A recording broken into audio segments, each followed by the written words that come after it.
हरे कृष्णा।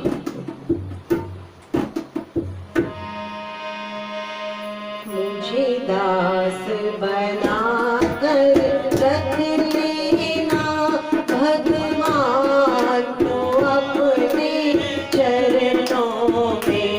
मुझे दास बना कर रख लेना भगवान तो अपने चरणों में।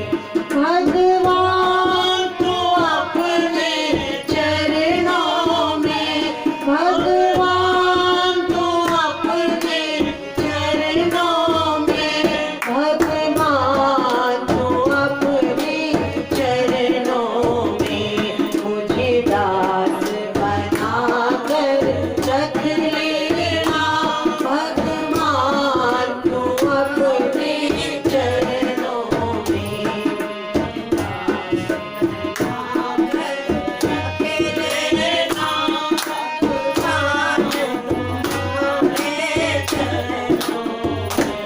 जब अधम से अधम को तारा है।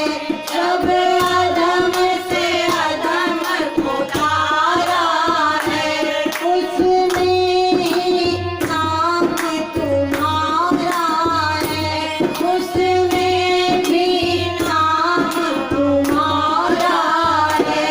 उसमें भी नाम तुम्हारा है। मुझे हार समझ कर रख लेना। मुझे हार समझ कर रख लेना भगवान तो अपने चरणों में। मुझे दास बना कर रख लेना भगवान तो अपने चरणों में। मुझे दास बना कर रख लेना भगवान तो अपने चरणों में। भगवान तो अपने चरणों में। भगवान तो अपने चरणों में। बोल श्री बांके बिहारी लाल की जय। श्री गणपति महाराज की जय।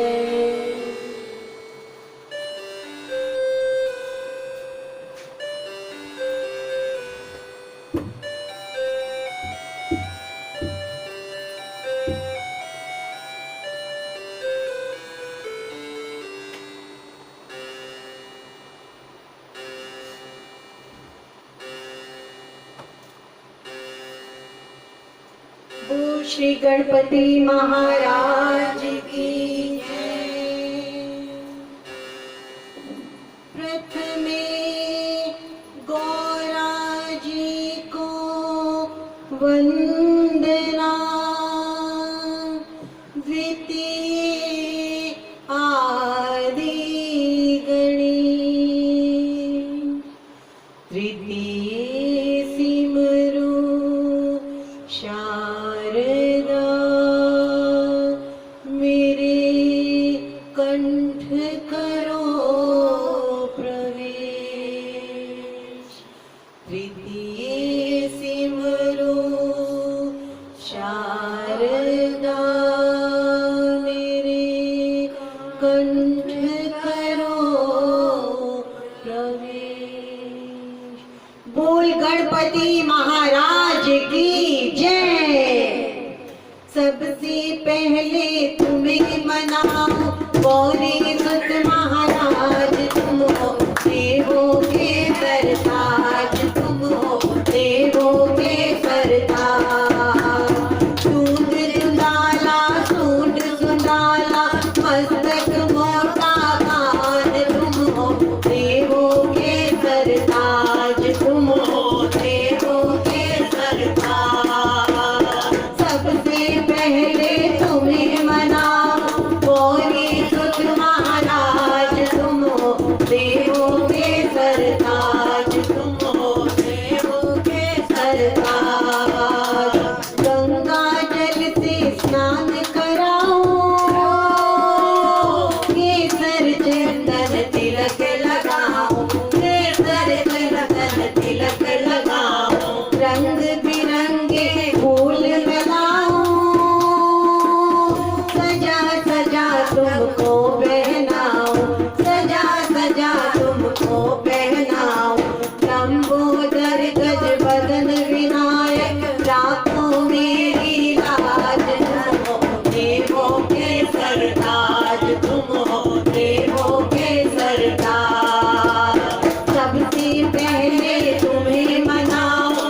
भगवान की जय।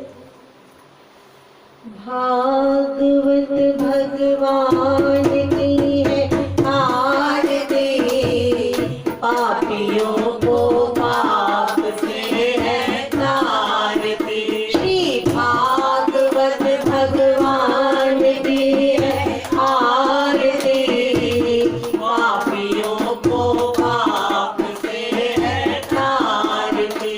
ये अमर ग्रंथ है मुक्ति पंथ है, पंचम वेद निराला, नव ज्योति जगाने वाला। ये अमर ग्रंथ है मुक्ति पंथ है, पंचम वेद निराला, नव ज्योति जगाने वाला। हरि नाम यही, हर नाम यही, जग के मंगल की आरती। पापियों को पाप से है तारती। श्री भागवत भगवान की है आरती, पापियों को पाप से है तारती। पापियों को पाप से है तारती, पापियों को पाप से है तारती। बोल श्री बाकी बिहारी लाल की जय।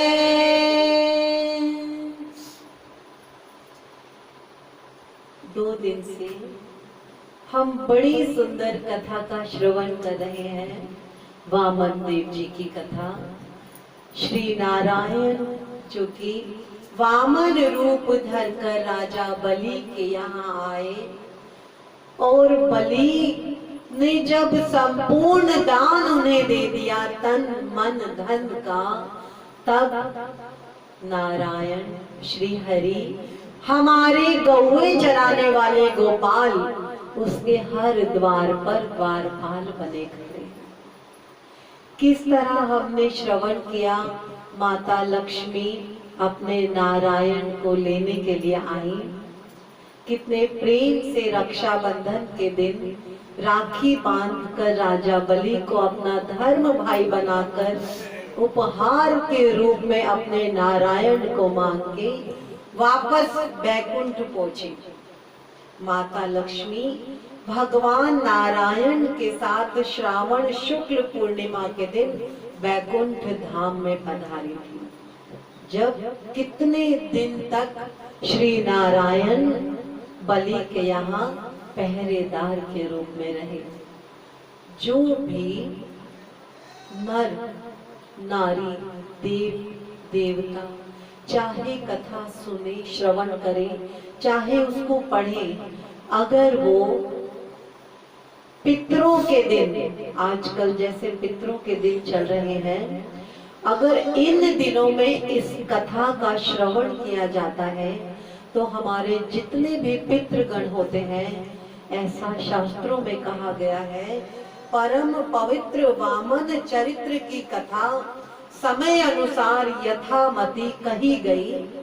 पितृ तिथि के दिनों में इसका पाठ करने से सदैव पितरों को सद्गति प्राप्त होती है। बोलिए पितृ महाराज को भी हम प्रणाम करते हैं।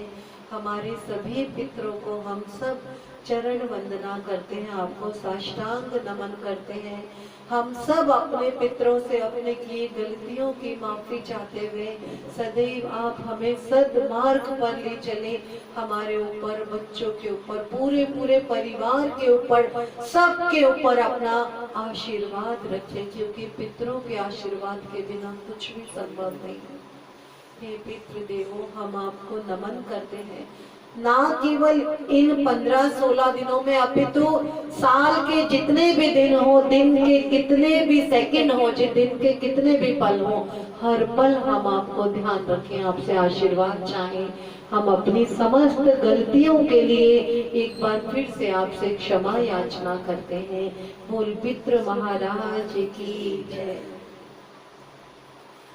तो इस कथा से हमारे पितरों को सद्गति प्राप्त होगी, तो बड़ा शुभ समय रहा। अब शरणागति की कथा शुरू होती है। किस तरह से ईश्वर की शरण लेने पर ईश्वर कैसे हमारी नैया पार लगाते हैं। महाप्रभु जी ने कहा है, मैं भगवान की शरण में हूँ। ऐसा जिसे सतत स्मरण रहे वह सिद्ध पुरुष बन जाएगा, वह सिद्ध महात्मा बन जाएगा। अब हम पूरे दिन 24 घंटे में, राधे राधे, 24 घंटे में हर वक्त नहीं याद रख पाते कि हम जो जी रहे हैं वो नारायण की शरण में जी रहे हैं। नहीं ध्यान रहता ना, क्योंकि हम अन्य कामों में व्यस्त हो जाते हैं, भूल जाते हैं हम कि प्रभु ही तो हमें चला रहे हैं। सुखदेव जी वर्णन करते हैं, राजन, किनको कह रहे हैं सुखदेव जी? राजा परीक्षित जी को। राजन, कूर्म या मत्स्य के गुण दोष परमात्मा में नहीं आते, अर्थात ईश्वर चाहे हमारे लिए कोई भी रूप बदले, चाहे वो एक मछली का रूप ही क्यों ना बनाए, चाहे वो एक नरसिंह का रूप ही क्यों ना बनाए, वो रहेंगे हमेशा ईश्वर ही। वो कहा उन्होंने एक जीव का, एक कन्हैया का जिसने संसार में जन्म लिया, तब इंसान का रूप बनाया, तब भी जो प्रभु की प्रभुता है वो कभी खत्म नहीं हुई। प्रभु जिस भी रूप में जन्म लेंगे, चाहे वो कोई कूर्म हो या मत्स्य हो, परमात्मा के गुण दोषों पर कोई फर्क नहीं पड़ेगा। परमात्मा कूर्म बने या मत्स्य, वे सदैव परमात्मा ही रहेंगे। जीव जब पशु का अवतार लेता है तो उसे पशु के विशेष गुण धर्म को अपनाना होता है। जब जीव किसी पशु का जन्म लेता है, अगर किसी जीव ने किसी चौपाए का जन्म लिया तो उसे उस चौपाए की तरह अपना जीवन व्यतीत करना पड़ेगा। जैसे हमने अभी कथा में सुना था एक दो दिन पहले, किस तरीके से किसी ने किस कर्मों के हिसाब से, किसी को कुत्ते का जन्म मिला, किसी को सुअर का जन्म मिला, किसी को एक रेंगने वाले कीड़े का जन्म मिला। हर तरीके से कुछ ना कुछ हमारे कर्मों की वजह से हमें जन्म मिलते रहते हैं, हमें कर्मों की वजह से जन्म मिलते रहते हैं। एक व्यक्ति जो कि मृत्यु शैया पर पड़ा था, हमारी जो आत्मा होती है ना, हमारी आत्मा ब्रह्म है, ईश्वर है। हमारी आत्मा, जब कहा जाता है जब कोई किसी का मरण दिवस होता है या कोई जो इस धरती को छोड़ के जाता है, तब आत्मा नहीं मरती, आत्मा सदैव अजर अमर है। वो हम में से निकल के वो ज्योति कृष्ण में लीन हो जाती है, कृष्ण में लीन हो जाती है। ये जो मिट्टी का शरीर है सिर्फ यही जलता है, सिर्फ यही जलता है। तो देखिए, एक तो हमारे शरीर में आत्मा रही, दूसरा हमारा मिट्टी का शरीर रहा, और तीसरा कभी आपने ध्यान दिया हमारे पास तीन चीजें क्या होती हैं? तीसरा होता है हमारा मन, जो कभी नहीं मरता। मन हमारा कभी नहीं मरता। मन मरने के बाद जब हमारे शरीर को हमारी जाति के अनुसार या तो जला दिया जाता है या दफना दिया जाता है, जिस भी जाति में जो भी धर्म अनुसार होगा उनकी उस प्रकार से क्रियाएं की जाती हैं। आत्मा तो ईश्वर में मिल गई।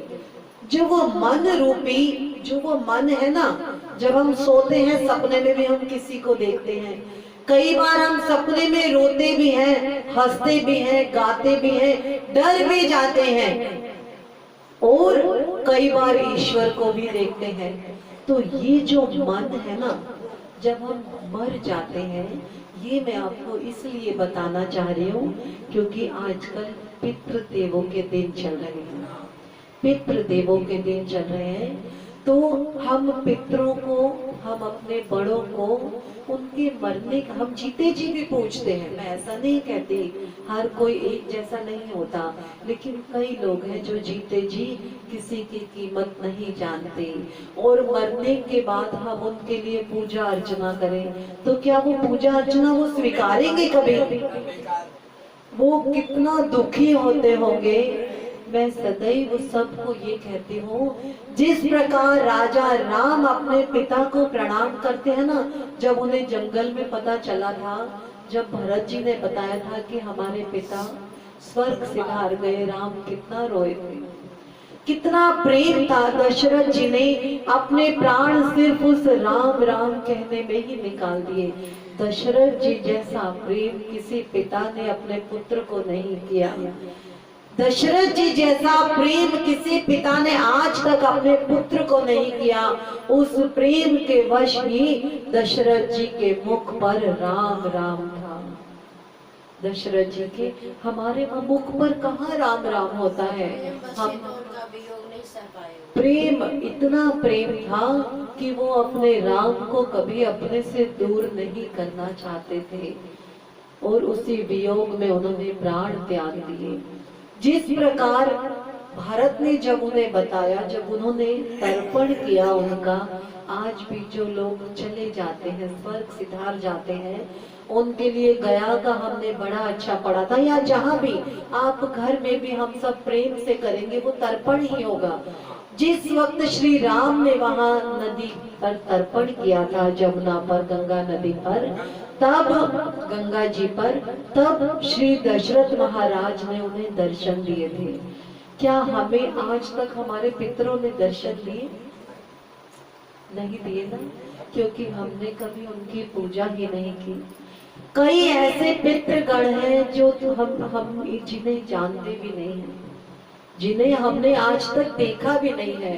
तो आप जब भी अपने पितरों को याद करें तो यही कहें, हे श्री दशरथ समान हमारे पिताओं, हे श्री जनक समान हमारे पितृगण, हे समस्त माताएं जो माता कौशल्या जैसी हैं, हे हमारे समस्त मित्रों, हम आपसे चरण वंदना करते हुए अपने समस्त भूलों के लिए, गलतियों के लिए क्षमा याचना करते हैं, और बार बार प्रार्थना करते हैं कि हमारे को रास्ता दिखा के हम हर पल आपका ध्यान करें, आपका ध्यान करें, क्योंकि जब बड़े हमारे साथ होंगे तो वो हमें फिर कभी किसी गलत राह पर नहीं आने देंगे। एक व्यक्ति का शरीर जला दिया गया, आत्मा कृष्ण में लीन हो गई। जब मन जो था ना, अब मन इधर उधर भटकेगा थोड़ी, वो भी प्रभु के पास जाएगा। प्रभु के पास जब गया, प्रभु ने उसे बड़े प्यार से अपने पास बिठाया। मन को, एक व्यक्ति के मन को बड़े प्रेम से अपने पास बिठाया, पानी पिलाया, भोजन कराया, और अपने पास बिठा के कहते हैं, देख मैं तुझे एक पिक्चर दिखाता हूँ। मैं ये बता रही हूँ जो आजकल ये सब हमारे साथ है।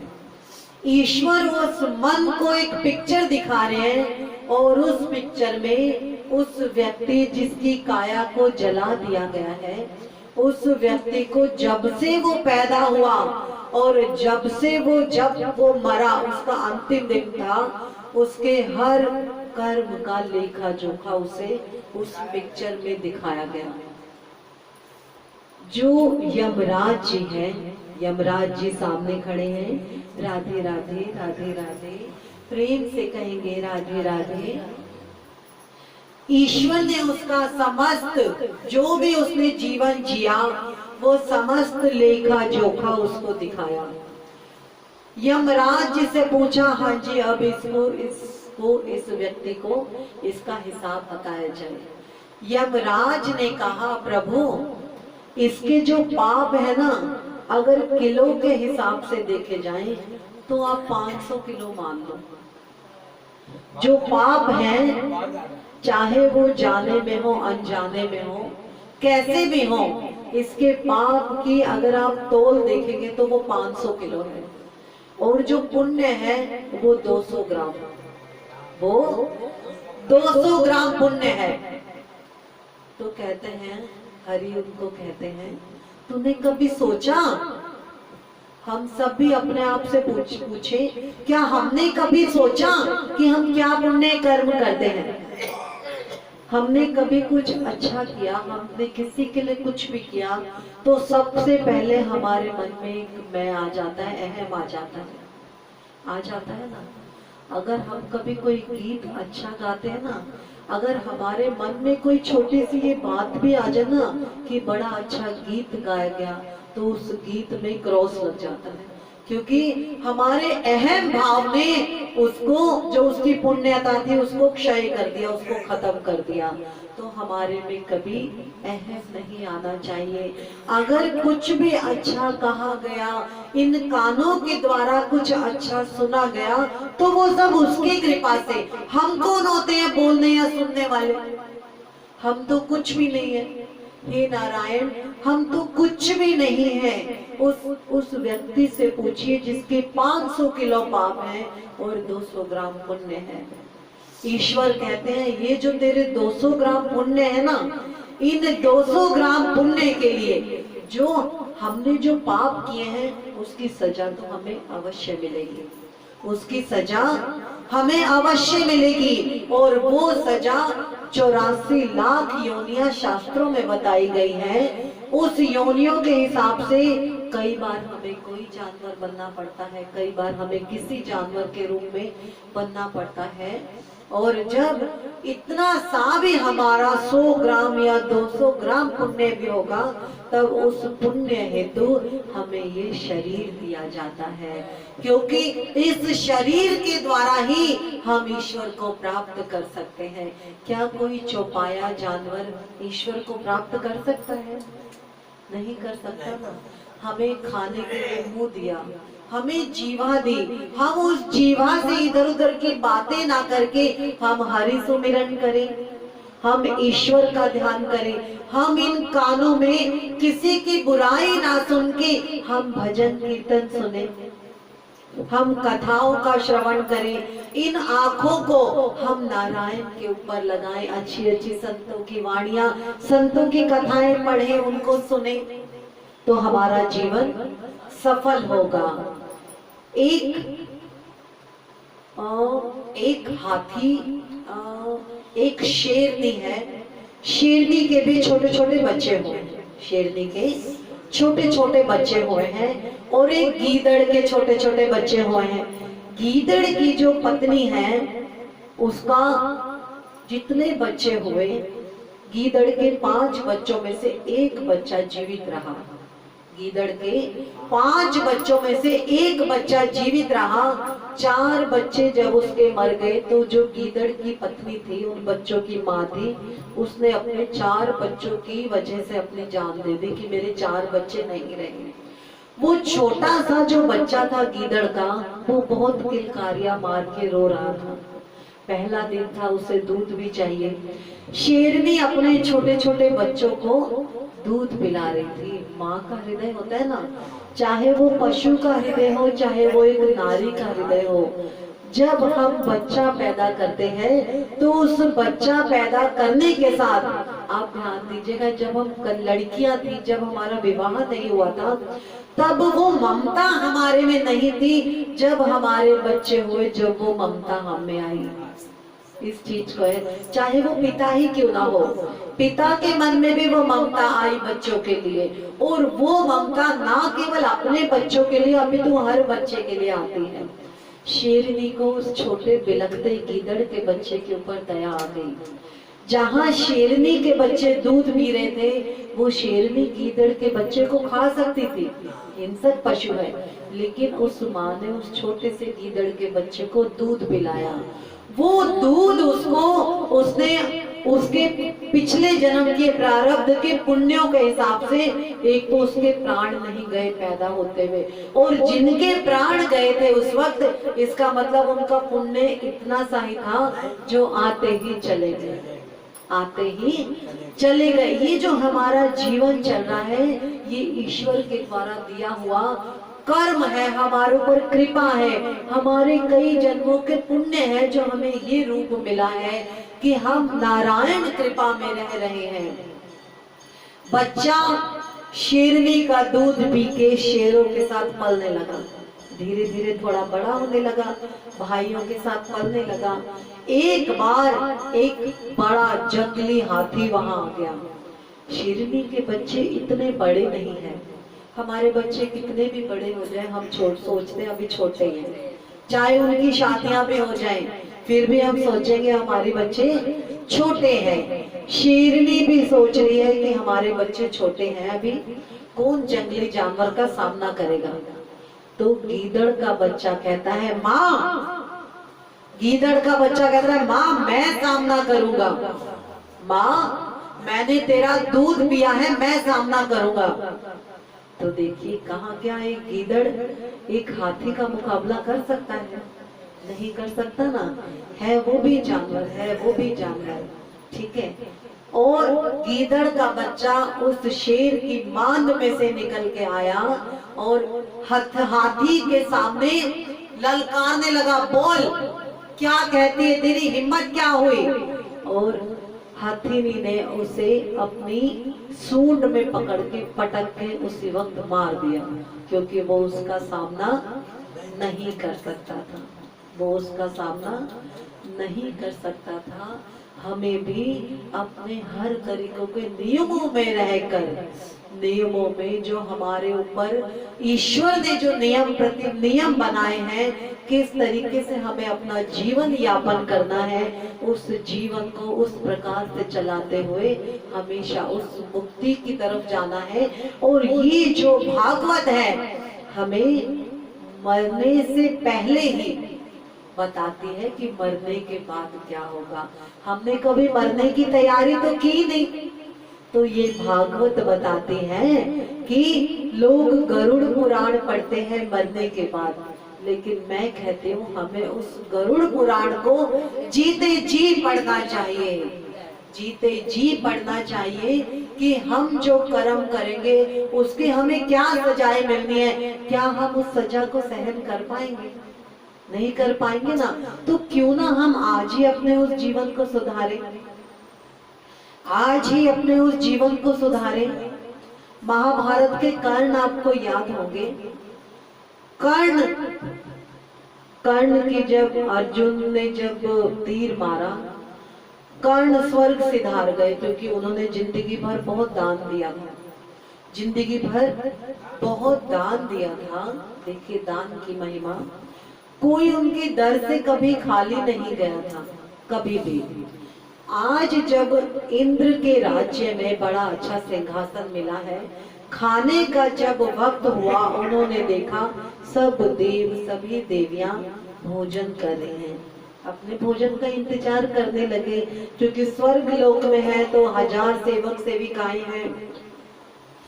जब कर्ण के आगे भोजन आया, थाली के ऊपर से उन्होंने कपड़ा हटाया तो उसमें हीरे मोती जवाहरात, हीरे मोती जवाहरात। वो इधर उधर देखते हैं कि सब तो भोजन कर रहे हैं, सब तो भोजन कर रहे हैं, मैं हीरा मोती कैसे खाऊं, मैं हीरा मोती कैसे खाऊं। उन्होंने थाली को ढका और प्रणाम करके इंद्रदेव के पास गए, महाराज मैं आपसे कुछ पूछना चाहता हूँ, कुछ कहना चाहता हूँ। इंद्रदेव कहते हैं कहे कर्ण जी, कहे क्या कहना चाहते हैं। महाराज मेरे आसपास सभी देवता सभी माताएं भोजन कर रही हैं, लेकिन आपने मुझे हीरे मोती दिए। इंद्रदेव कहते हैं कर्ण इसमें कोई ऐसी बात नहीं है कि हर कोई तुम्हें कहता है कि तुमसे बड़ा कोई दानी नहीं, तुमसे बड़ा कोई दानी नहीं, तुमने अपने दर से किसी को खाली नहीं दिया, जाने दिया, और इतना दिया लोगों को फिर मांगने की जरूरत नहीं हुई। लेकिन मेरे भाई इंद्रदेव कहते हैं क्या कभी तूने किसी को अन्न दान किया, क्या तूने किसी को अन्न खिलाया आज तक?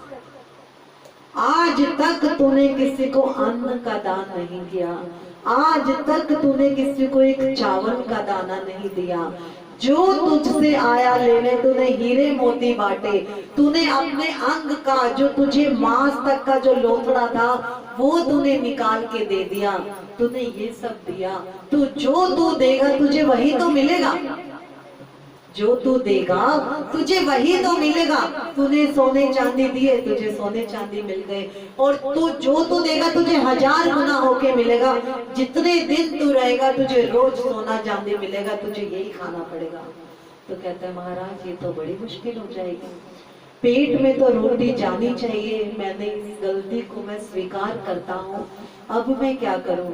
तो इंद्रदेव कहते हैं राजन, आपको अपने पूर्वजों को अन्न खिलाना चाहिए था। उनके लिए किसी ब्राह्मण को, किसी भी जो जरूरतमंद हो उसको तुझे कुछ देना चाहिए था। आज तक तुमने नहीं दिया। तो मुझे कहते हैं, इंद्रदेव कहते हैं मुझे बताइए इसका कोई तो उपाय बताइए प्रभु। कहते हैं क्योंकि तूने सदैव सदकर्म किए हैं इसलिए आजकल पितरों के दिन चल रहे हैं। आजकल पितरों के दिन चल रहे हैं। मैं तुझे आज का वक्त देता हूँ, जा सुबह से शाम तक जितने लोगों को हो सके तू भोजन करा। जितने लोगों को हो सके, ना केवल ब्राह्मण, अब तू जो भी मिले जितना तू खिला सके उतना तू दान करके आ। और आए अपने सदकर्मों की देखी, फिर से उन्हें वही जीव रूप मिला।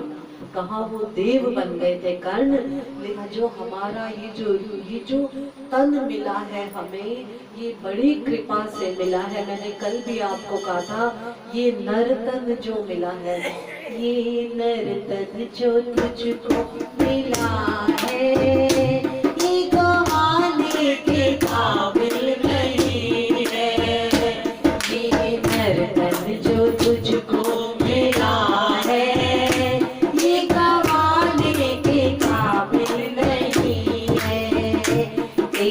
हर सांस अनमोल हीरा, तेरी हर सांस अनमोल हीरा, जो लुटाने के काबिल नहीं है, जो लुटाने के काबिल नहीं है। जो हर तन मिला है, हम इससे जितना भी भला हो, जितना भी हम सिर्फ सोचें, अगर हमारे पास कुछ नहीं है ना, और हमारी सोच लेकिन सच्ची है, जिस प्रकार सत्यनारायण कथा में एक लकड़हारा सोचता है ना कि मैं आपकी पूजा करूंगा, हे प्रभु इतनी कृपा करना, तो उस पर प्रभु ने कृपा करके उसको उस दिन का इंतजाम किया।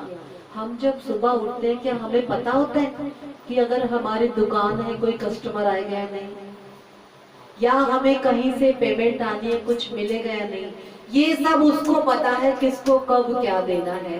तो इस नर तन से हम कम से कम कुछ और नहीं तो अपनी सोच अच्छी रखे। जब सोच अच्छी होगी तो रास्ता भी हमें फूलों वाला मिलेगा, हमेशा वो रास्ता भी हमें सद्मार्ग मिलेगा।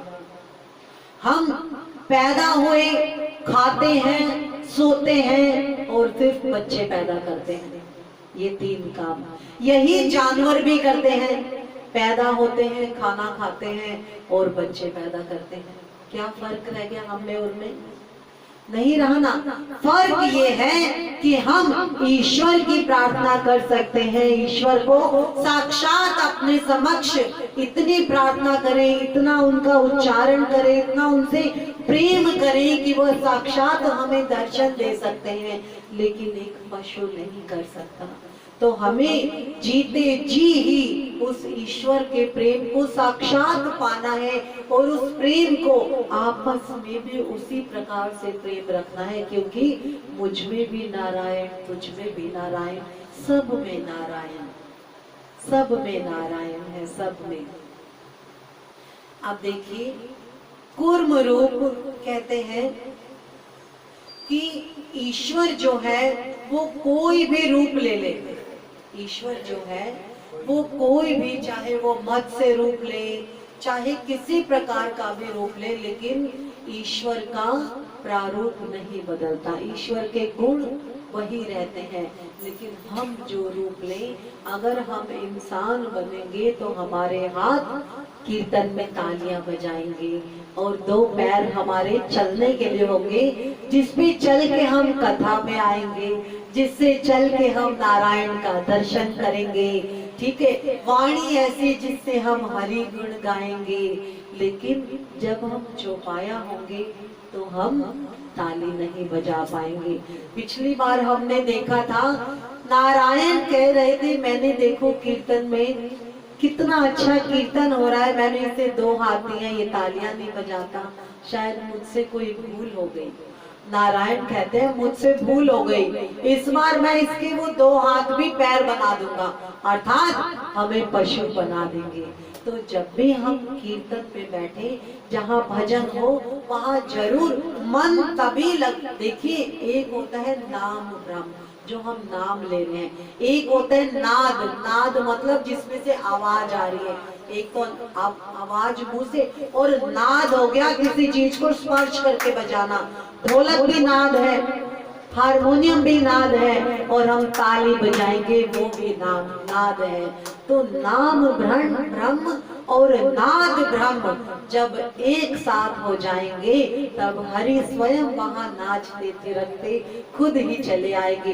बोल श्री बांके बिहारी लाल की जय। ना जाने कितनी कितनी कथाएं हैं।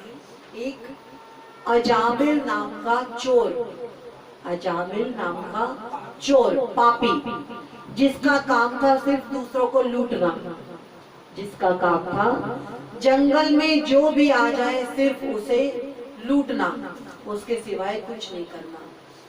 एक बार जंगल में उसने किसी एक आदमी के साथ एक चरित्रहीन नारी को देखा। और कई बार होता है, चाहे कोई नर हो या नारी हो, जब हमारी बुद्धि भ्रष्ट होती है तो हमें देखना भी हमारा भ्रष्टता हो जाती है। उस अजामिल ने उस नारी को गलत तरीके से देखा, गलत तरीके से उसके साथ व्यवहार बनाना चाहा। उसने जो देखा, उसके मन में वो संपूर्ण रूप से वो नारी समा गई। कुछ देर बाद ढूंढते ढूंढते अजामिल उस नारी के घर गया और उससे बड़े प्रेम प्यार से दुलार के ले आया। वो जो नारी थी वो पैसा लेके पुरुषों के साथ संबंध बनाती थी, चरित्रहीन नारी थी। वो उसके कर्मों का फल था, जो उसके प्रारब्ध में लिखा था, वो उसके कर्मों का फल था जो वो भोग रही थी। अजामिल जो था वो उससे प्रेम करने लगा, वो उससे प्रेम प्यार करने लगा। उस प्रेम से प्यार से वो उस नारी को अपने घर में ले आया और एक नारी और नर की तरह प्रेम पूर्वक वो रहने लगे दोनों जने। एक बार उनके घर के आगे से कुछ साधु संत निकले, कुछ साधु संत हरि कीर्तन करते हुए निकले।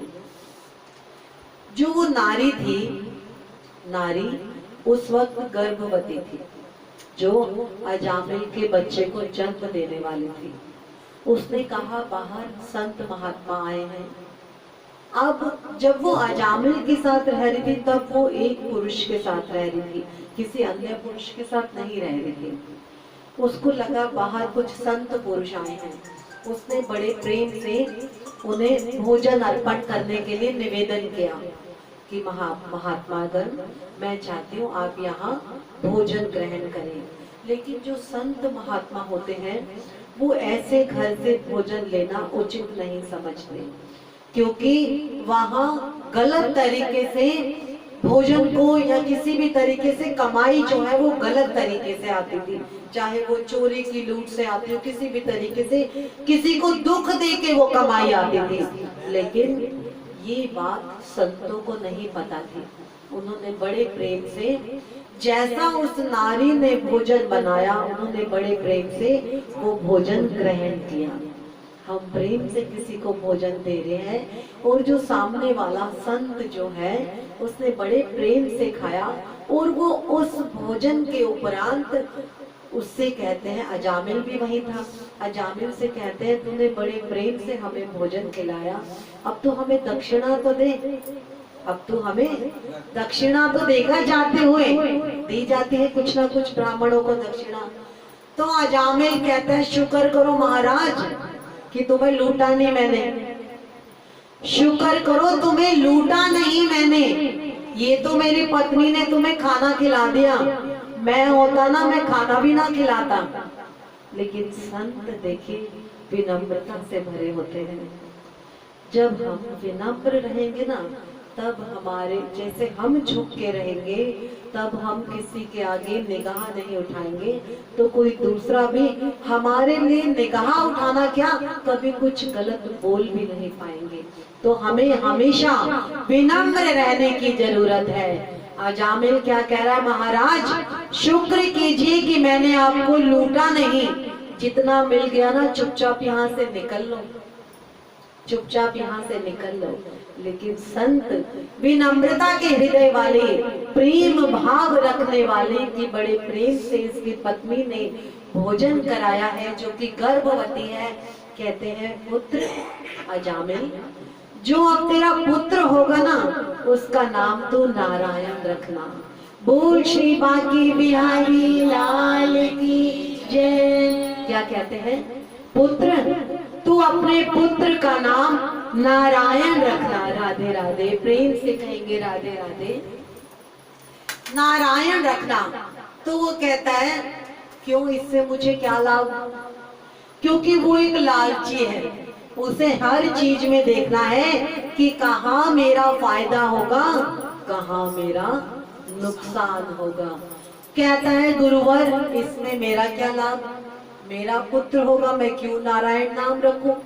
कहते हैं बेटा अगर तू अपने पुत्र का नाम नारायण रखेगा तो हमें बड़ा आनंद मिलेगा, और तेरे बहाने कम से कम कभी कभी नारायण नाम तो लिया जाएगा, नारायण नाम तो लिया जाएगा। नारायण नाम में ही इतनी शक्ति है कि उसका नाम लेने से ही तर जाते हैं, उसका नाम लेने से ही तर जाते हैं। कृष्ण जिनका नाम है, गोकुल जिनका धाम है, कृष्ण जिनका नाम है, गोकुल जिनका धाम है, ऐसे श्री भगवान को, ऐसे श्री कृष्ण को बारंबार प्रणाम है, बारंबार प्रणाम है। कृष्ण जिनका नाम है, गोकुल जिनका धाम है। गाते गाते गाते गाते सभी संत उसे यही कह के गए कि तू अपने पुत्र का नाम नारायण रखना। तो कहता है ठीक है महाराज। तो महाराज कहते हैं कोई नहीं, तू जो अपने पुत्र का नाम रखेगा ना नारायण, हम सोचेंगे हमें दक्षिणा मिल गई, हमें दक्षिणा मिल गई। संत कितनी विनम्रता प्रेम से भरे होते हैं, इसीलिए तो संत कहा जाता है उन्हें। अब देखिए समय आने पर उस नारी ने एक पुत्र को जन्म दिया। अब क्योंकि संतों ने कहा था कि अपने पुत्र का नाम नारायण रखना, उसका नाम नारायण रखा गया। अब वो नारी भी दिन भर नारायण नारायण करती। पुत्र होने पर प्रेम प्यार वो अजामिल के मन में भी जन्मा। अब वो एक बार नहीं, दिन में 1000 बार नारायण नारायण बुलाता, तो वो अपने पुत्र को प्रेम करता। लेकिन वो प्रेम जो है उस नारायण नाम में ईश्वर को लगता वो मेरे लिए भी कह रहा है, ईश्वर को लगता कि वो मेरे लिए भी कह रहा है। जो पापी लोग होते हैं ना, वो अपनी पूरी आयु जी नहीं पाते, वो अपनी पूरी आयु जी नहीं पाते, समय से पहले उनके लिए यमराज आ जाते हैं। अभी अजामिल की 12 वर्ष की आयु थी, बची थी। अजामिल की 12 वर्ष की आयु बची हुई थी, और यमराज के गण अजामिल को लेने आ गए। अजामिल को लेने आ गए और कहते हैं चलो अजामिल तुम्हारा वक्त हो गया। कहता है ऐसे कैसे वक्त हो गया, कौन है भाई तू? कहता है हमें यमराज ने भेजा है, तुम्हारा वक्त संपूर्ण हो गया, अब तुम्हें हमारे साथ चलना होगा। तो वो घबरा के कहते हैं नारायण अपने पुत्र को बुला, रुक जाओ मैं अपने बेटे को बुलाता हूँ, अभी मुझे मेरे बेटे को तो बुलाने दो। नारायण वो दूर खेल रहा है, वो दूर खेल रहा है, उस तक उसके पिता की आवाज नहीं जा रही। एक बार नहीं 10 बार चिल्लाया नारायण नारायण नारायण, और ये जो नारायण की आवाज है ये वो उस नारायण तक पहुंची, ये वो उस नारायण तक पहुंची। और नारायण तो आपको पता है जब हम प्रेम से पुकारेंगे तो कहाँ, देखिए द्रौपदी के लिए, आपको पता है द्रौपदी के लिए वो देर से क्यों आए थे? देर से क्यों आए थे द्वारका से? है उन्होंने ये नहीं कहा कि मेरे हृदय में जो बैठे वो आओ, द्वारका नाथ आप मेरी लाज बचाओ। देखिए सुनिए मैं बताती हूँ आपको, ठीक है देखिए देखिए बिल्कुल ये बात मैंने आपको पहले भी बताई थी, इन्होंने मुझे बताया। जब दुशासन द्रौपदी का वस्त्र हरण कर रहा था तो आप ध्यान से वो याद करने की कोशिश कीजिए, द्रौपदी ने एक हाथ से अपना वस्त्र पकड़ा हुआ था कि मेरे अंग से वो वस्त्र ना हट जाए। द्रौपदी ने उस वस्त्र को पकड़ा हुआ था, कितनी देर तक उस वस्त्र को ये था कि ये वस्त्र अगर मेरे पर से हट गया तो मेरी लज्जा चली जाएगी। ये सब कितने बड़े बड़े पितामह, कितने बड़े बड़े बैठे हैं, आज ये सब ऐसे ही बैठे हैं जो मेरी लाज नहीं रख रहे। और जब उसे लगा, कितनी देर उसके हाथ जो थे वो ऐसे थे, और फिर उसने जब ये छोड़ा तो उसने हाथ जोड़ लिए और वो आंखें बंद करके प्रार्थना करी। अभी भी उसके हाथ ये जुड़े हुए हैं। ईश्वर कहते हैं तू हाथ खोल दे, ईश्वर कहते हैं तू हाथ खोल दे। जब हम पैदा हुए थे तब भी ये हाथ खुले हुए थे, और जब हम जाएंगे इस संसार से तो भी ये खुले रहेंगे। तो जब द्रौपदी ने पूछा कि नारायण तू मेरी लाज बचाने देर में क्यों आया, तो नारायण ने कहा पहले तू अपने वस्त्रों को पकड़े रही, पहले तू वस्त्रों को पकड़े रही, फिर तूने हाथ जोड़े रखे, और तू हाथ खोलती तो सही कि मेरे नारायण आ मुझे संभाल, हाथ खोल के मुझे पुकारती तो सही, तूने हाथ जोड़े हुए थे। वो कहते हैं मुझे तेरे हाथ जुड़े हुए भी नहीं चाहिए, मैं नहीं चाहता कि तू मेरे लिए इतनी भी तकलीफ कर कि मेरे लिए तू हाथ जोड़, तू सिर्फ मुझे प्रेम से पुकार, जहां तू मुझे पुकारेगी, जहां तू मुझे पुकारेगा मैं तेरे समक्ष वहीं आ जाऊंगा, क्योंकि मैं तेरा सच्चा साथी हूँ। जो तू संबंध मुझसे बनाएगा या जो तू संबंध मुझसे बनाएगी, मैं प्रॉमिस, मैं वादा करता हूँ उस संबंध को कभी तोड़ूंगा नहीं। तू तोड़ दे तो तेरा पता नहीं। और हम वैसे ही हैं, हम बहुत स्वार्थी हैं, हम बहुत स्वार्थी हैं, हम नहीं जानते संबंध को निभाना, संबंध तो वही निभाते हैं। अब देखिए वो नारायण नारायण चिल्ला रहा है, लेकिन पुत्र बहुत दूर खेल रहा है। इस बात से समझिए कि जब हम तकलीफ में होंगे ना, तब हमारा कोई पुत्र हमारे पास नहीं होगा। जब अंदर से हमारे प्राण जा रहे होंगे तब वो नारायण हमारे पास होंगे, और हमें नहीं पता कि हमारे जीवन का कौन सा पल अंतिम पल है, तो हम हर वक्त सोचे कि यही पल है हमारा अंतिम पल। तो हम हर पल जब ईश्वर को ध्यान रखेंगे तो हमारा हर पल उसके चरणों में होगा। और जब वो नारायण नारायण पुकार रहा है तब देखिए नारायण के पार्षद वहां आ गए। नारायण के पार्षद उस लुटेरे, उस पापी अजामिल के लिए भी नारायण के पार्षद आ गए। और वहां किनको कहते हैं, जो यमराज के गण आए हैं यमराज के गणों को कहते हैं आप इसे अभी नहीं ले जा सकते, अभी इसके 12 वर्षों की आयु शेष बची है। तो क्या कहते हैं वो गण कि जो ईश्वर ने जो अपने भेजे हैं उनको कहते हैं गण, यमराज के गण कहते हैं कि ये पापी इंसान है। जो पापी इंसान होता है उसकी आयु संपूर्ण नहीं होती, उसको पहले ही जाना होता है, पहले ही लेने आते हैं हम। तो नारायण के पार्षद कहते हैं कालों के भी काल है नारायण, कालों के भी काल है नारायण। जब वो इसे जीवन देते हैं तो तू कौन होता है इसके जीवन को लेने वाला। और देखिए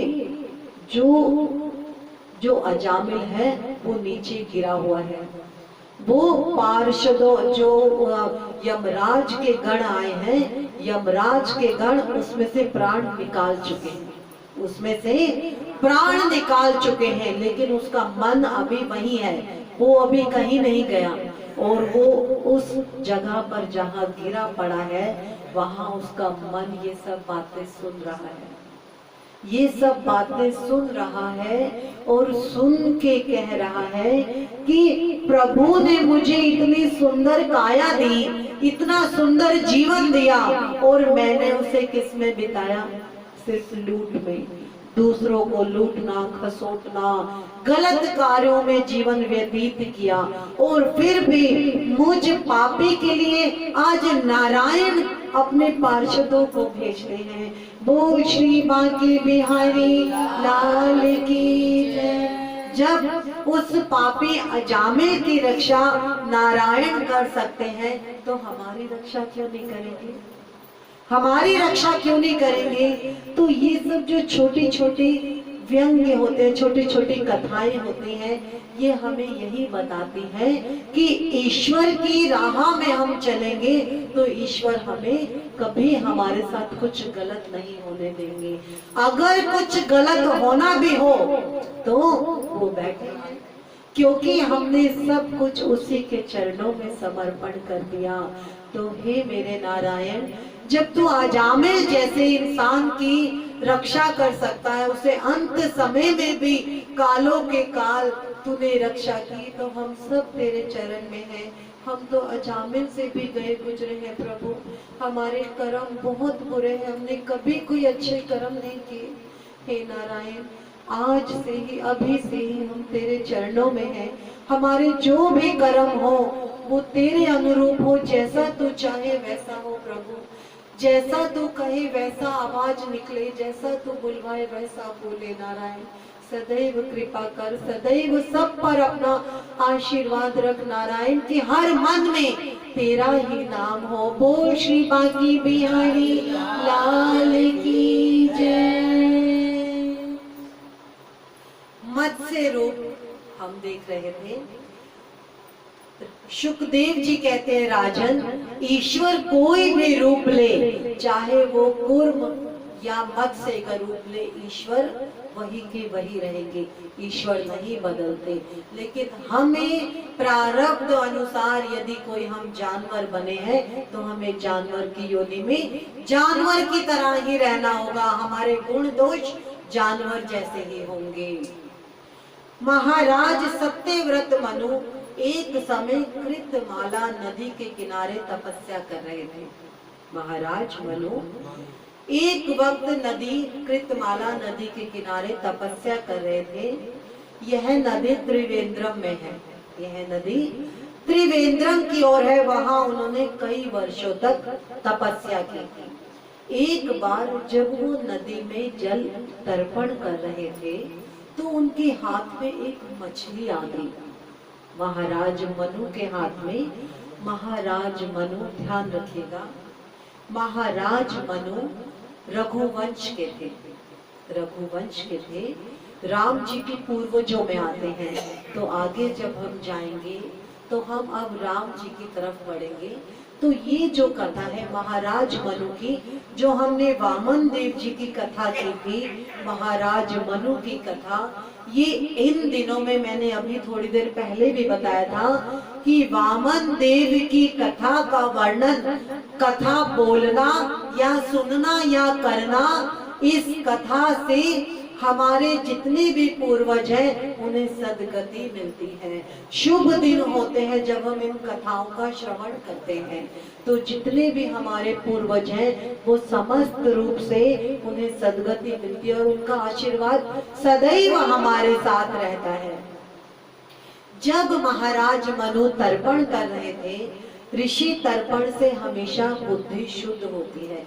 जब हम सूर्य को जल देते हैं ना, सूर्य बुद्धि का देवता है, पता है आपको। हम सूर्य को जब जल देते हैं, प्रकाश फैलाते हैं सूर्य, और वो प्रकाश जब हमारी बुद्धि में आता है, हम हर कार्य ईश्वर अनुसार बुद्धिमता से करते हैं, और उस बुद्धिमता से किया कार्य ना केवल अपने परिवार अपितु पूरे संसार को प्रकाशित करता है, सबका नाम रोशन करता है। ऋषियों का स्मरण करने से हमारे हृदय में दिव्यता आती है। आपने देखा होगा हमारे हर कथा में ऋषि मुनि संत हमेशा होते हैं, क्योंकि संत ही है, गुरुजन ही है जो हमें सही राह पर लेके जाते हैं। जल तर्पण करते हुए महाराज मनु की अंजलि में एक मत्स्य आ गई, अर्थात एक मछली आ गई। मनु ने उसे जल में छोड़ दिया कि मेरे हाथ में गलती से, कि हम किसी का नुकसान ना हो, मछली अगर पानी में से निकल जाएगी तो मर जाएगी, तो उन्होंने जल्दी से उसे पानी में छोड़ दिया। तो मछली क्या कहती है, मैं आपके हाथों में, महाराज, मछली कह रही है, देखिए महाराज, मैं आपके हाथों में, अर्थात आपकी शरण में आई हूँ, अर्थात आपकी शरण में आई हूँ, मुझे अपनी शरण दीजिए, मेरी रक्षा कीजिए। नदी की अन्य बड़ी मछलियां मुझे खा जाएंगी। अब राजा मनु को लगा कि शायद ये ठीक कह रही है, छोटी सी, जो भी छोटा जानवर है उसे बड़ा जानवर खा जाता है ना। राजा ने उसे निकालकर अपने कमंडल में रख लिया। राजा ने उसे अपने कमंडल में रख लिया। वो मछली दिन पर दिन अपना आकार बढ़ाने लगी। मछली दिन पर दिन अपना आकार बढ़ाने लगी। अब मछली उसमें ना आए। ज्यों ज्यों मछली बड़ी होती जाए त्यों त्यों उसका विशाल स्थान की आवश्यकता पड़ती जाए। अब कमंडल में से निकाल के बड़े टब में रखा राजा मनु ने। अब उसने टब से भी बड़ा साइज बना लिया, अपना आकार बना लिया।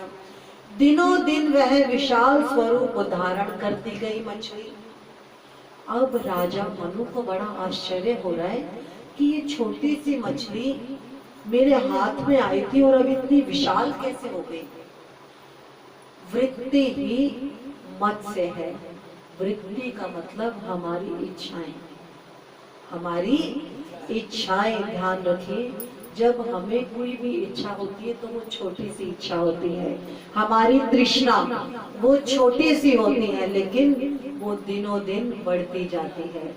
एक इच्छा पूरी होती है। कभी हम किराए के मकान में रहते हैं तो हम प्रार्थना करते हैं, हे ईश्वर हमारा अपना मकान हो जाए। जब अपना होता है तो हम कहते हैं, हे ईश्वर कृपा कर कि ये और बड़ा बन जाए। फिर हमारी गाड़ी आ जाए, बाइक आ जाए, हे ईश्वर एक मकान और हो जाए, हे ईश्वर ये हो जाए। जिस प्रकार वो मछली आकार बढ़ाती है, उस प्रकार हमारी तृष्णाएं, हमारी इच्छाएं जो हमारे मन से कभी नहीं जाती, वो अपना आकार बढ़ाती रहती हैं। हम यही तो हरि को कहते हैं कि हे नारायण, हमारे मन से ये तृष्णा नहीं जाती। ये तृष्णा जाए तो कृष्णा आए। अब ये तृष्णा ही नहीं जाती, मैं कृष्णा कैसे लेके आऊं? और जब कृष्णा ही नहीं आएगा मेरे प्रभु, तो मुझे बता मेरी नैया मैं कैसे पार करूंगी। कृष्णा न जाए मन से, कृष्णा न आए मन में, कृष्णा न जाए मन से, कृष्णा न जाए मन में। जतन करूं मैं बार बार,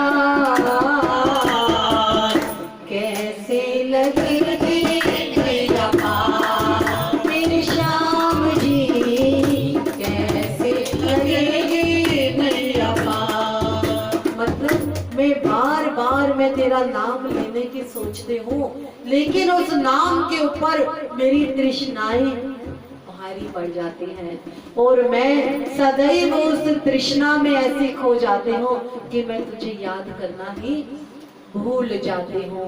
तो जिस प्रकार आज राजा मनु के दरबार में ये मत्स्य अपना आकार बढ़ाती जा रही है, उसी प्रकार हमारी इच्छाएं आकार बढ़ाती रहती है। तो हमें इस कथा को हम यही आज रोक के कल इसको करेंगे, आगे बढ़ाएंगे, क्योंकि वक्त की इतना ही है। जी बिल्कुल। भागवत भगवान की है आरती, पापियों को पाप से है आरती। श्री भागवत भगवान की है आरती, पापियों को पाप से है आरती। ये शांति गीत पावन पुनीत, पापों को मिटाने वाला, हर दरस दिखाने वाला। ये शांति गीत पावन पुनीत, पापों को मिटाने वाला, हर दरस दिखाने वाला। यह दुख हरनी, यह दुख हरनी, श्री मधुसूदन की आरती। पापियों को पाप से है तारती, श्री भागवत भगवान की है आरती। पापियों को पाप से है तारती। श्री मधुर बोल जग बंद खोल, सन्मार्ग दिखाने वाला, बिगड़ी को बनाने वाला। हे मधुर बोल जग बंद खोल, सन्मार्ग दिखाने वाला, बिगड़ी को बनाने वाला।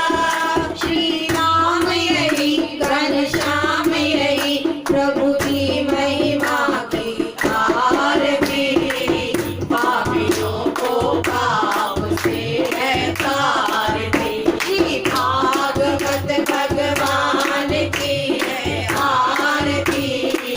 पापियों को पाप से है तारती, पापियों को पाप से है तारती, पापियों को पाप से है तारती। बोल श्री बाके बिहारी लाल की जय, जुगल जोड़ी सरकार की जय। हमारे जीवन का आज जो ये पल जो सचमुच हरि चरणों में बीता है, हरि कृपा से हम बहुत बहुत धन्यवाद करते हैं नारायण आपका। हमारे जीवन का हर पल ऐसा हो जो सदैव आपके चरणों में आपका सुमिरन करते बीते, प्रभु आपका सुमिरन करते बीते। बोल श्री बाके बिहारी लाल की जय। हाँ,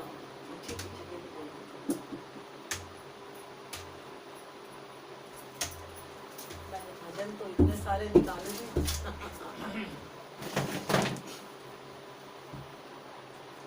लास्ट में एक आठ भजन बोल दीजिए।